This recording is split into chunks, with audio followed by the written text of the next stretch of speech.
Hey,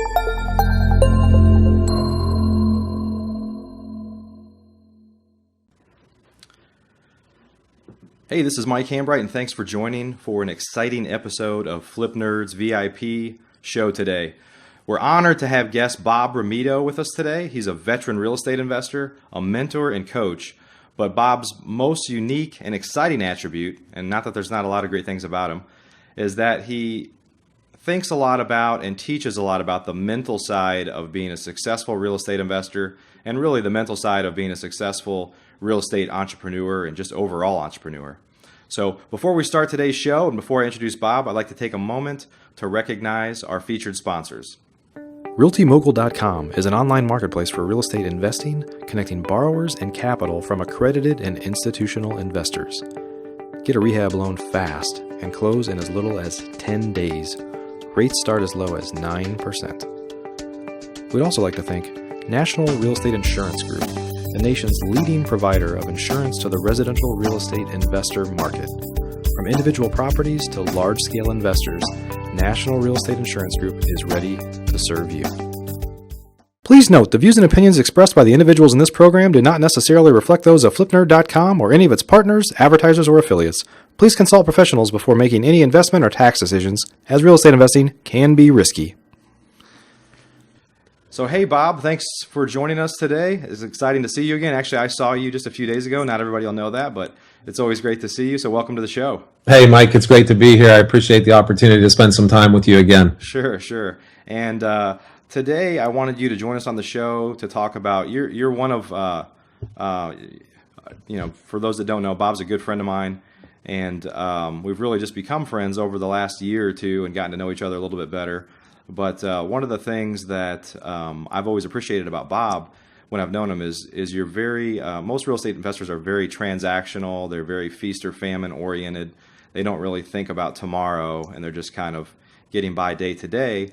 But with Bob, you tend to think a lot about the things that you can't touch and feel, which are really the kind of the head games that you play with yourself, and the fact that most people that aren't successful are possibly not successful because of what they're doing to themselves, whether it's subconsciously or consciously. But Bob, why don't you take a moment and introduce yourself before we get into some of the meat of what we're going to talk about today? And Sure. Yeah, I'm down here in Southwest Florida. It's a little warmer here today, although it's gotten a little chilly, but a little warmer than it was in Dallas last week. Yeah. So I'm happy to be back in the sunshine and the little warmer weather. My background is really kind of interesting. I went to college in Pittsburgh at Carnegie Mellon University, kind of got the entrepreneurial bug when I was there and got a securities license, insurance license, and really lived in kind of the financial planning world early on, and was an entrepreneur from the day I graduated. Actually, before the day I graduated, my senior year, I was already in the business making money. And got kind of pulled into the real estate industry, but from a different place in the resort development side of the business. That was back in the 80s. I'm dating myself out now, but back in the mid 80s, it was really driven a lot by tax incentives. And then we had the Tax Reform Act in 86, and it brought that business to a screeching halt. Shortly thereafter, I got into the personal development business and training business because I really needed to mentally after what I went through. So, you take a big hit and you start looking for answers and what makes life work, what makes things work. And got involved and worked with Tony Robbins for about 5 years.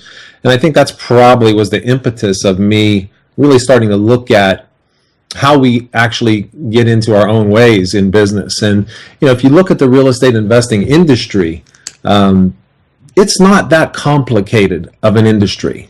Most investments aren't that complex. I live by a simple motto: buy low, sell high, and try not to get caught up in the hype.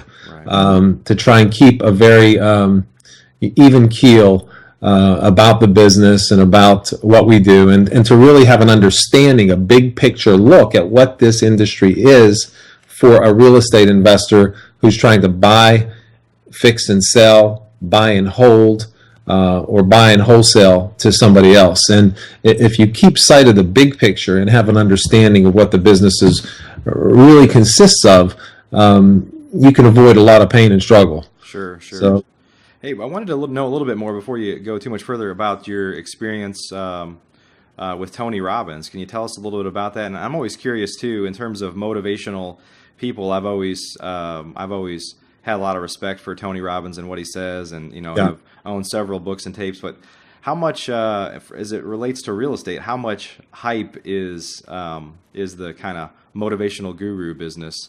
And I assume Tony Robbins is probably, in terms of ethics, probably one of the more ethical ones for sure. But I'm just curious there. Yeah, I mean, I would say, and it's interesting because I lived in the personal development industry, but I also lived in the real estate training industry for a while as well, and worked with and for some of the guys that are out there in the seminar circuit. And Tony, probably more than anybody out there, really walks his talk. I was with him at a very early time in his career. You're talking late 80s, so a long time ago.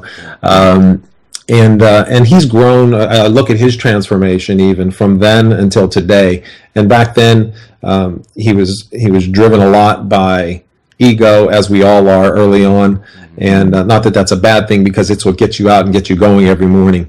I think where Tony shifted is probably today he's become a lot more, even at a personal level, probably a more. He's less driven by ego and more by just pure making a difference, and he's shifted in some ways like that. But he's always walked his talk. I mean, at a fanatic pace almost, and I think that's why he's had the major success he has. Nobody's worked harder than him, I don't think, in that industry. Yeah. Yeah, and I could see some just knowing you now. I mean, there's so much of everything, but in real estate investing, there's so many people that very early on, when they're trying to get started, convince themselves that this doesn't work, or I can't do this, or this isn't for me, after a period of believing that they can do it without any doubt. So it's a really interesting kind of training ground for what you're doing today. Yeah, I worked in the real estate seminar business with various groups. There's probably 2 or 3 major training companies that really do the back end fulfillment for all of the gurus that you see out there. It's an interesting industry, and it's they teach good things in their event. They teach strategies and systems that work. Right. And again, like I said, there's nobody reinventing new ways to do this business. Right. You know what I mean? It's a pretty clear, concise model of how to be successful in real estate investing, and I think the difference is where I had problems with that industry is they will teach you things, but it's almost on an intentional basis. They'll weave in something that will kill any business, which is doubt. Right. So you go get these great strategies and learn these things, but throughout the program, there's this little seed of doubt that's planted.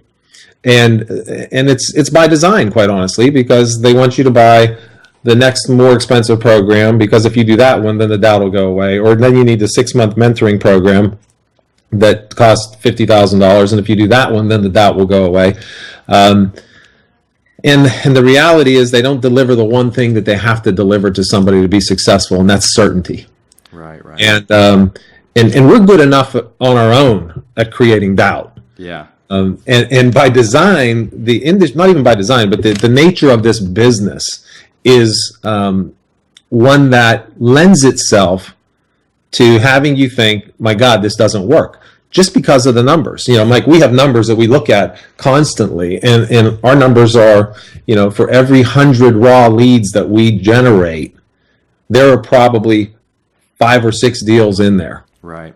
Now, when you think about that, if you were a Major League Baseball player and you only got 5 or 6 hits out of 100, your career would be over pretty quick. Right. But in our industry, you're in the Hall of Fame if you do that. That's right. You can create a very substantial, significant living with those kind of numbers. Yeah, it's interesting, even for me and guys like us that are veteran real estate investors. I mean, I usually buy several houses a month. I have months where I go through doubt, even though I've been doing this for going on 6 years. I know what works and what doesn't work, and but there's periods where I have doubt, so it's impossible not to have those as a brand new person. Sure, and it's I always feel like my job as a coach or mentor with the people that I work with is getting them through the system and through the process long enough that they see the numbers and they see that it works. Because, those 100 raw leads, I say there's 5 or 6 deals in there, never know where they're going to come. It'd be nice if it came every 1 out of 20, but those 5 deals might show up at lead number 93, 94, 95, and if you didn't get that far, and if you packed it in after the first 15 leads, you never see the deals, and that happens to a lot of people. So it's our own head and our own kind of missing the big picture of the business that gets in our way. Yeah, and I often compare it to I have a lot of background before I did this in retail, where sales are usually up or down 2-3% every day, pretty stable businesses. In our business, it's just a dramatic roller coaster. Even if you're a high volume person, there's weeks and certainly days when you're not buying or selling anything, and it's one of those things where getting one extra deal, hustling a little bit harder, getting an extra deal here and there, or even a few a year, totally changes the dynamic of somebody's definition of success. And it's just a matter of, is somebody willing to do what it takes to make that happen? It's kind of like going to the gym, where you seem like, if you haven't been for a while and you start going, you don't see any results for maybe a long period of time, and you have the kind of stick to itness to wait around for that to happen. So yeah, and that's interesting that you use that analogy, Mike, but when you do go to the gym and you haven't been there a long time, those first couple of days, you definitely feel the pain and the soreness, yeah, but you might not see the result. That's right. And it's kind of like that in this business. There's an analogy I like to use. When people get into this business, they're usually coming from another career where maybe they haven't been able to achieve the financial success that they would have liked to achieve. So they go to a seminar or an event and they hear people telling them they can make, $1 million a year and they don't have to spend any money, or, it's just, you don't need cash, or whatever they're being told. But those people show up at those events with a certain capacity in their life to receive whatever it is, money, success. And so let's say somebody came into that event and they've been making $60,000 a year for the last 10 years of their life. And now all of a sudden they're going to step into a vehicle that potentially could generate $1 million a year in income, because it can.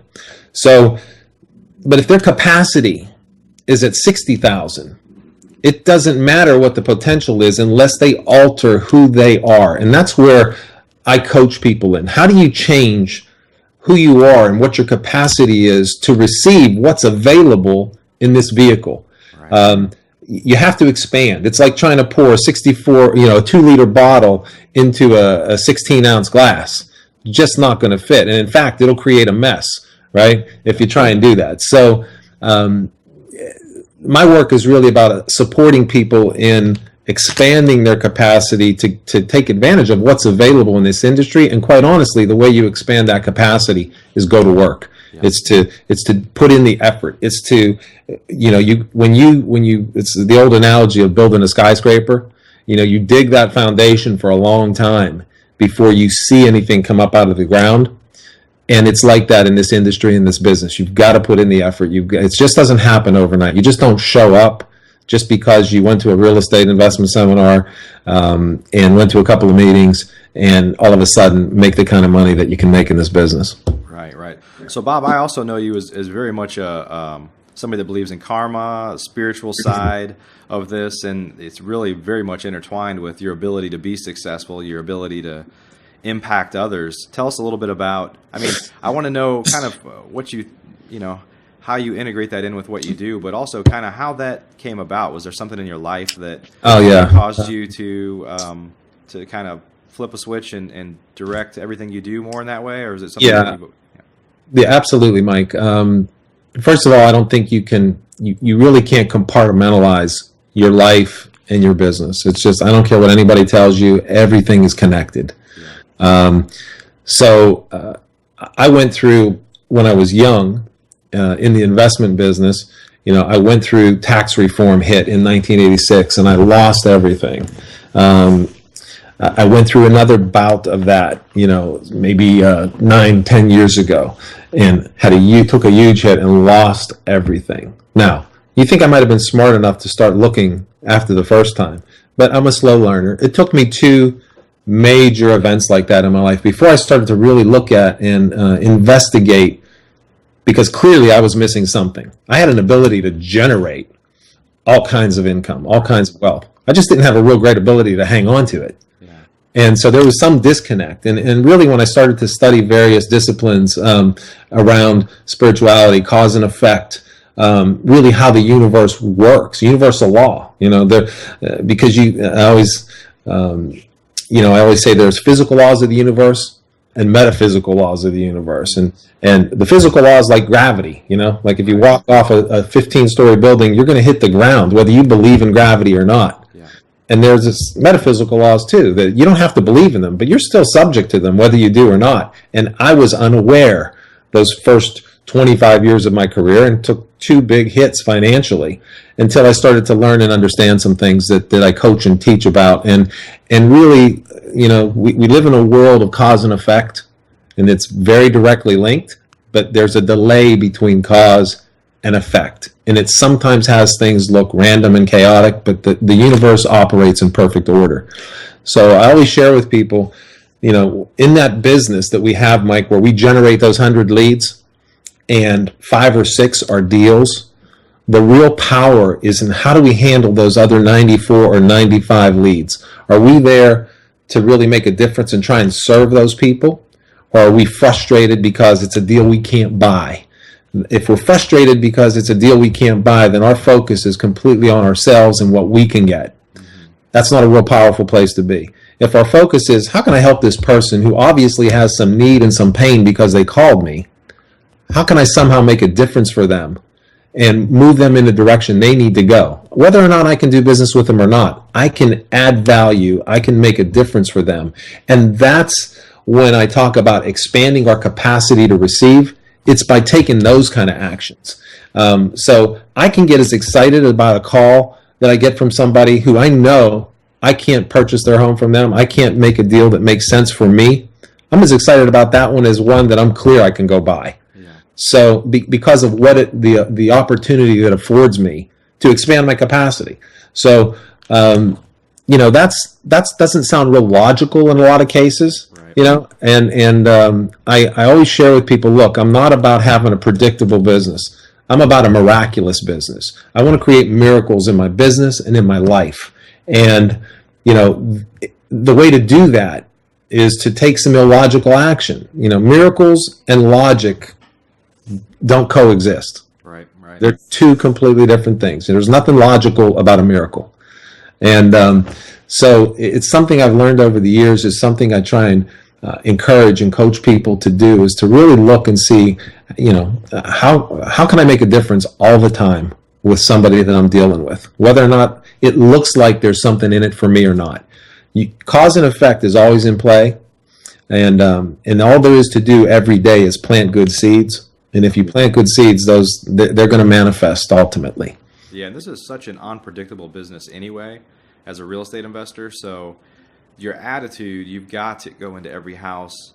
Really, I've heard what you said just last week when we were together talking to a group, and I'm not sure I've said it a totally different way the other way, but you either have to go into each appointment saying, I have the opportunity to buy this house, or I have the opportunity to make a difference in this person's life, or go into it saying, there's a pretty good chance that I'm not going to be able to buy this house today, but I'm going to go in here, I'm going to be a good person, I'm going to do my best to help this person understand their situation and give them my time. And once in a while, something's going to come around. But yeah. I think you've got to have that some positive attitude, however you look at it, because if you go into every one swinging for the fences and leave being discouraged, like you said, 95% of the time or more, you leave being discouraged, it'll get you down real quick. For sure. And, it's very interesting, Mike, because, I'm a firm believer in that this is where that certainty comes in. It's not like, something good might come out of it.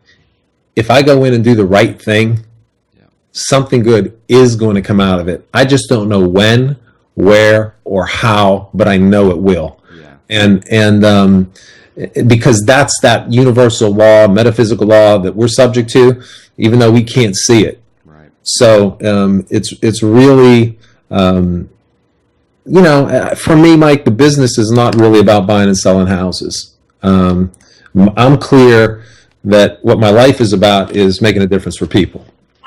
So the investing business for me, real estate investment, it gives me that opportunity to make a difference. And it's quite interesting because it gives me the opportunity to make a difference with somebody who's really in some distress typically. Right.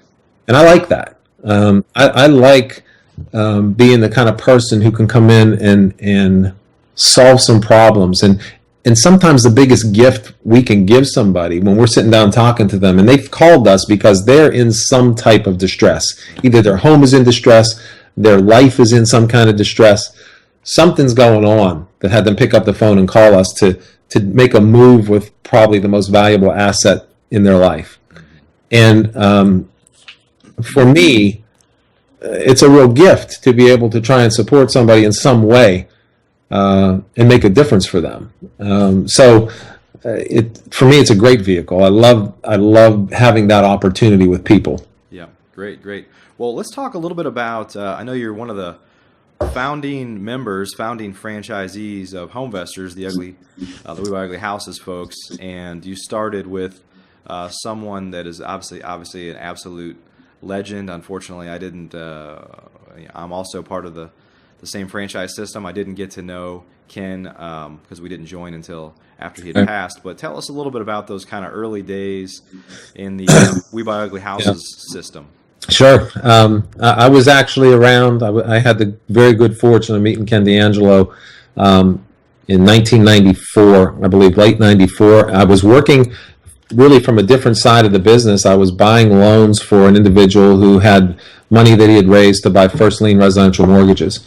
And I ran an ad in the Wall Street Journal, and somebody pointed me in the direction of this guy in Dallas, Texas, who was doing owner finance notes. And so I flew to Dallas and met Ken, and it really altered my reality because I didn't think you could buy houses at that deep a discount consistently.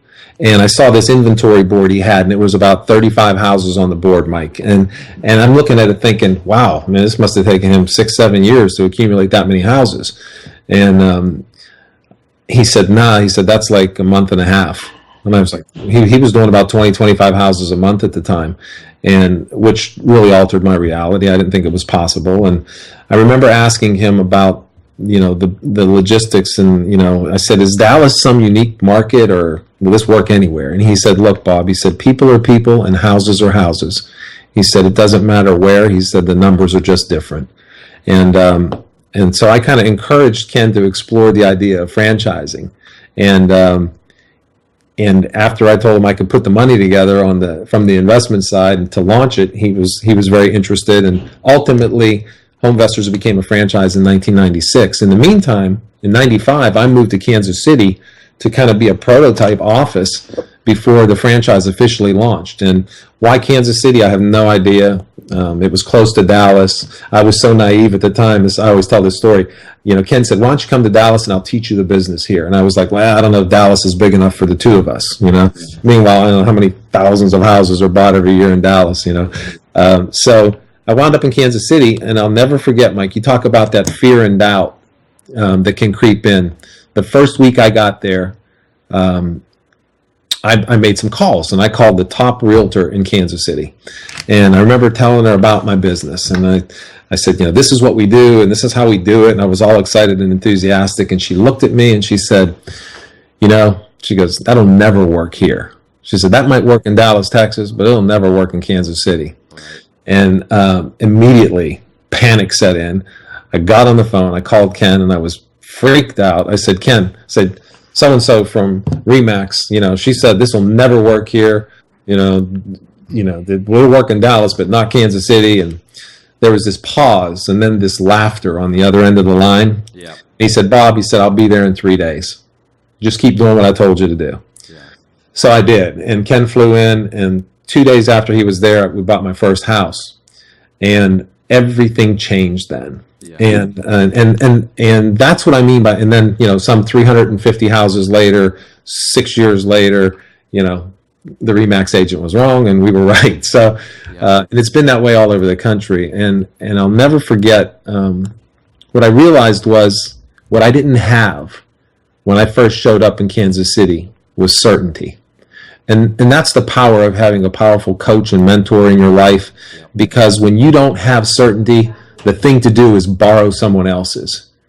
And that's what I did. But once those first deals fall, once you see it happen in your backyard and you're the one making the offer and somebody's saying yes, everything changes. Right. And, Ken was a very special guy. He really taught me the business and really just to do the right thing.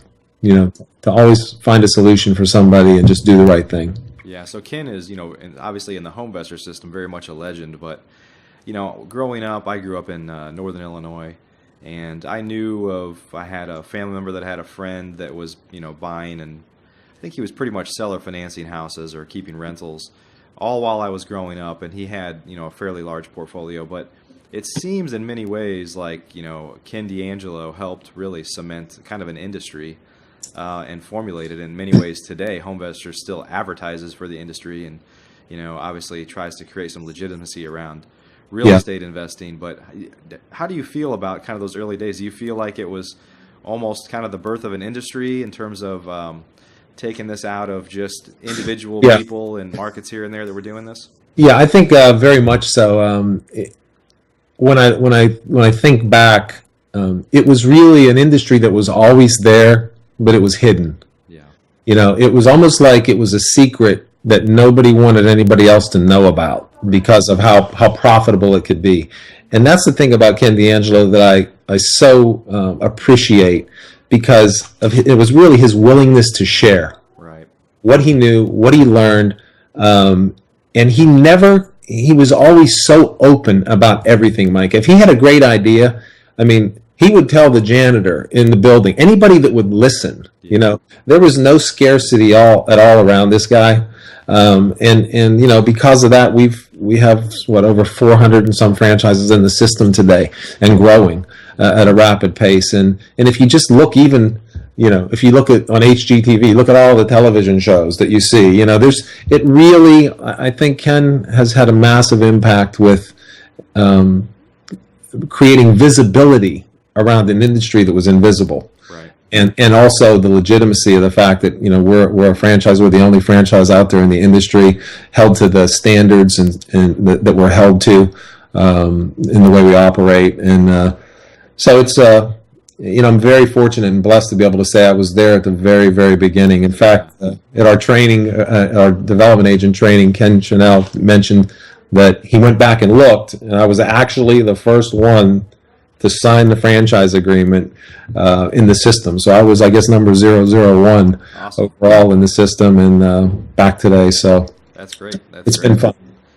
Well, can you tell us just a little bit about what you think it takes to be successful as a real estate investor? We talked about some of the emotional side of it today, but it's a tough business. It's a hustle business. Want to just share a little bit about what you think it takes to be successful?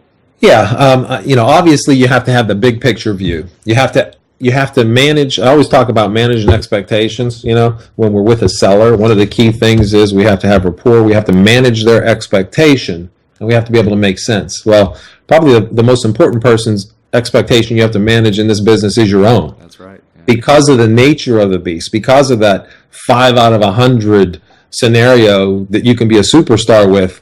Your expectations have to manage. You have to manage your own just to be able to deal with wherever those deals are and to get through it.